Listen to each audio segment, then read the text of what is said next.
આજના સમગ્ર સેમિનાર દરમિયાન વિવિધ સેશન અને પ્રથમ સેશનમાં બીજું વક્તવ્ય આપનાર બારોટ સાહેબ, નિયતિ મેડમ, મકવાણા સાહેબ, પટેલ સાહેબ, કોલેજના દીર્ઘદ્રષ્ટા એવા આચાર્યશ્રી અને મારા મિત્ર જોશી સાહેબ, મારી સાથે કામ કરેલા મિત્રો જે અત્યારે છે અને નવા આવેલા, જો કે આ કોલેજને હું મારી જ માનું છું, એટલે ભલે પછીથી આવ્યા હોય પણ એ મારા જ છે, કારણ કે હું મારા હૃદયથી આ કોલેજને અલગ ગણતો નથી. તેવા સ્ટાફ મિત્રો જેની અંદર તમામ સ્ટાફ આવી જાય છે, અધ્યાપકથી માંડી અને સફાઈ કર્મચારી અને વાલા વિદ્યાર્થી ભાઈઓ અને બહેનો. આમ તો આજે આવવાનું થાય એવું નહોતું, પરંતુ જોશી સાહેબનો ખૂબ ખૂબ આગ્રહ, બિપિનભાઈનો પણ આગ્રહ. આમ તો મારી કોલેજમાં આજે પ્લેસમેન્ટનો કાર્યક્રમ છે, છતાં પણ સાહેબનો ખૂબ આગ્રહ હતો અને અમારા પ્રિન્સિપાલ સાથે વાત કરી એટલે આવવાનું થયું. નહીંતર કદાચ આપની મુલાકાત ન થઈ શકી હોત અને એના લીધે આજે અમે 3 જણ સરકારી વિજ્ઞાન કોલેજમાંથી અહીંયા આવી શક્યા છીએ. આ કોલેજમાં મારો સમય 270 દિવસનો એઝ અ ઇન્ચાર્જ તરીકે રહ્યો.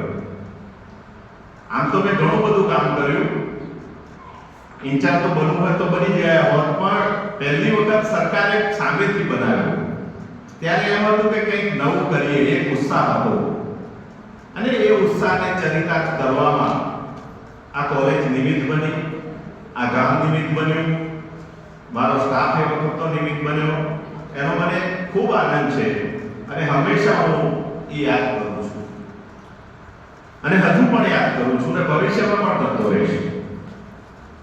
આજે જે સેમિનાર થયો એમાં ગરબા વિશે આપણે ઘણું બધું સાંભળ્યું છે. એનો ઉદ્ભવ ક્યાં થયો, એના પ્રકાર કયા છે, એનું સ્વરૂપ કયું છે, એની અગત્યતા કઈ છે. સાથે સાથે થોડી ચિંતા પણ વ્યક્ત થઈ કે પરિવર્તન પામી રહ્યો છે, પરંતુ પરિવર્તન એ સંસારનો નિયમ છે એટલે એ તો એને આપણે અટકાવી શકવાના નથી, પણ એમાં થોડો સુધારો થઈ શકે. આવો સેમિનાર કરવાનો વિચાર હું અને બિપિનભાઈ જ્યારે આ કોલેજમાં હતા ત્યારે પ્રથમ સમય બિપિનભાઈ મારી પાસે વિચાર લઈને આવેલા. એ વખતે અમે 2 જ હતા, આમ જોવા જાવ કાયમીમાં અમે 2, એટલે લગભગ પછી બીજું કોણ હતું બિપિનભાઈ? માયાબેન ને પછી આવ્યા. બાકી અમે 2 બેટિંગ કરતા હતા એકલા. એટલે કે કોણે કામ કરવાનું? બિપિનભાઈ કે મેં કીધું આપણે 2 કામ કરવાનું અને કે સેમિનાર કરવો છે સાહેબ, તમે કરીએ આપણે અને દરખાસ્ત કરીએ. અને એ સમયથી પછી પહેલો સેમિનાર થયો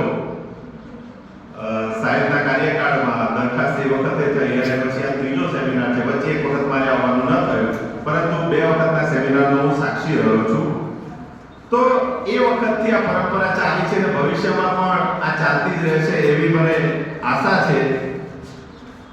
ટૂંકમાં આજે હું અહીંયા આવી શક્યો છું એનો તમામ શ્રેય જોશી સાહેબને જાય છે. એમનું વિઝન છે આપણું આ કોલેજને સંભાળવાનું, સારી રાખવાનું અને ભવિષ્યમાં ગમે ત્યાં પણ જશે બીજી કોલેજમાં બદલી એ સરકારનો નિયમ છે કે આખી જિંદગી તો આપણે એક જગ્યાએ ટકવાના નથી, પણ એ જ્યાં જશે ત્યાં કદાચ બીજી કોલેજને પણ આવી રૂડી રડિયામણી કરશે એવી આશા છે અને આપણે બીજી કોલેજમાં પણ એમની સાથોસાથ જઈએ. બરાબર છે, ગમે ત્યાં આ તો કામ મારાથી કઈ વધુ બોલાઈ ગયું હોય, ભવિષ્યમાં જે કોઈ પણ અહીંયા રહે અમને બોલાવતા રહે તો અમને ખૂબ આનંદ આવશે. ખાસ છેલ્લે જે મને સન્માન પત્ર આપવામાં આવ્યું, ખરેખર આજ દિન સુધીમાં મારી નોકરીના લગભગ 29 વર્ષો થઈ ગયા. કેટલા? 29 વર્ષો.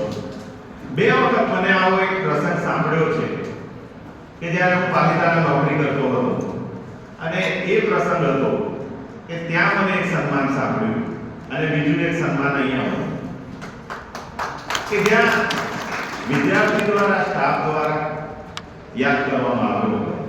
અને અહીંયા તો મને ખરા દિલથી